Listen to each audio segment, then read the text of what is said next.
Gail Thomason, and I started in 74, 75, I actually don't remember, and started Medical Laboratory Technology, MLT, and then later it became known as Clinical Laboratory Technology sometime down the road.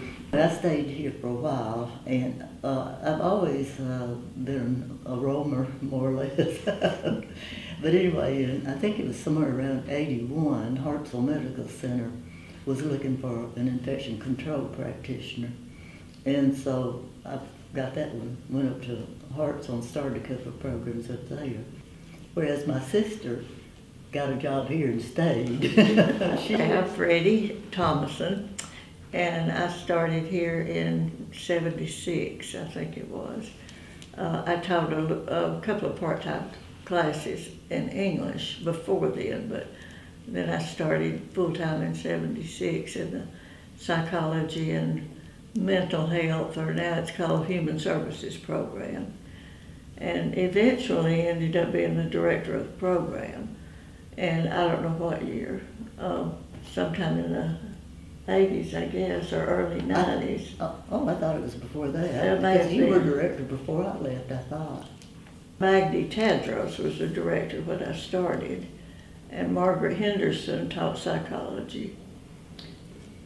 I don't know. Anyway, I ended up being director of the department for the last 10 or 15 years that I taught.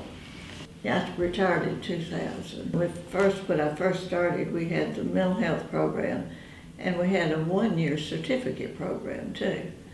But we did away with that and just had the mental health program. And now it's the Human Services program. But we added on to it. We added the alcohol and drug option, the elderly, working with the elderly. What do you call that? Geriatric, the geriatric program, and the social work associate. So now they've got all of those programs, where originally it was just mental health. But not had that many changes in the lab. When I left, Marion Slatsky took over, but she had been here most of the time. And then John Hughes, he was also an MT. And then after John, I don't really know who took over after that.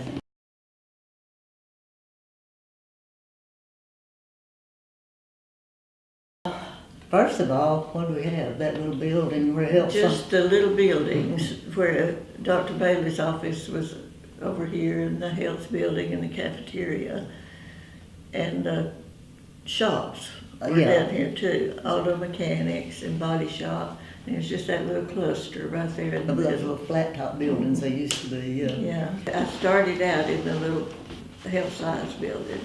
For a while I was in the cosmetology building. And then I came to the Bevel building the last 10 years, I guess. Yeah. Original ones I was got those medical programs accredited. How hard was that for y'all to do? It was hard for us because ours is through AMA. And I had to write a self-study that was this thick and put all our curriculum, all the off-campus activities, everything that we did had to be listed, enumerated, validated, and it took quite a long time. In fact, I didn't even start it for a while because we had 5 years. Well, I was trying to write the program, write the lectures, and I did a little bit of the accreditation along the way, but finally I got it sent in, and then they sent a couple of people from AMA. One of them was a pathologist, and then I had to take them to all the sites where we had students, and they had to interview all the lab techs and the lab directors at all the hospitals, and then they did a consultation, and we were just biting our nails.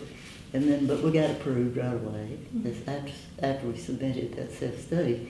And I don't think psychology... No, psychology did not have, our mental health did not have an accrediting association, so we didn't have to go through that. Yeah, that's pretty painful. How often did SACs come? Oh, yeah. Like every 5 or 6 years, you had to write this book for SACs. And I had my filing, I'd worked on it 2 years, and I had my filing cabinet just full of everything they required.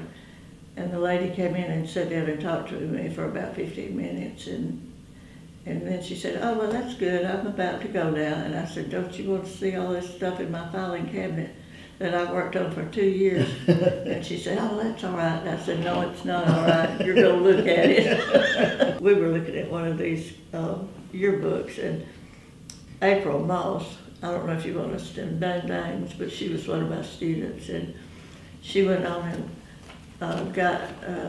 she went on and finished her mental health degree, but then she decided to go into elementary education. She got her teaching degree, and now she's got her EDS, educational specialist, and she's teaching special ed, which still, goes back to her basics. I believe she's at Fairview. Yeah. And Donna Jacobs is over the domestic violence shelter in Coleman. She was one of my students. And another one founded the Caring for Kids program. Who was that? Hooper, Martha Hooper. Oh. She started the Caring for Kids program in Coleman. Another one has been particularly ambitious. He was in my first class, and he was the MLT or CLT, which is the associates. The ones of us who were able to teach and take on the major roles in hospitals that were bachelor degree, we were MTs. So this boy went on to become an MT, then he bounced along and became an RN, and now he's a supervisor at a healthcare facility, and I guess he's still going to school. He was just a great example of how a junior college in a town like this could lead to such careers for so many students if they were just willing to pursue it. It's strange, my earlier students here, I remember better. I do too. Do you? Well, I had so many teaching psychology in the last 10 years. I had sometimes 100 students. I'd have class over in the auditorium, and I can't remember their names, but I do remember those first ones. I remember those very well here. Dean McNan had an old VW bus, Like the hippies used to have. and we'd all pile in that thing at lunch and go eat at Luna's or somewhere. Dr. Brady didn't want us to leave during that 20 minutes that we couldn't all eat in the cafeteria, so we'd go off and eat. But we'd have fun with being that old bus just banging along, and sometimes we'd pretend we were, who were the couple, the hold-up folks? Bonnie and Clyde. Bonnie and Clyde, yeah, he's driving this thing, and Mary Slatsky, Walter Brown. We were just having a great time with each other, and Bill Simpson also. Yeah, we really had a great time. We were all very busy, but fortunately, all these people I'm mentioning, there were some who didn't fit this category, but were very conscientious, very sincere in wanting to do the best they could for their students, and very interested in their futures. And that was good because we could see it among ourselves. But yes, we had fun at the very beginning like that.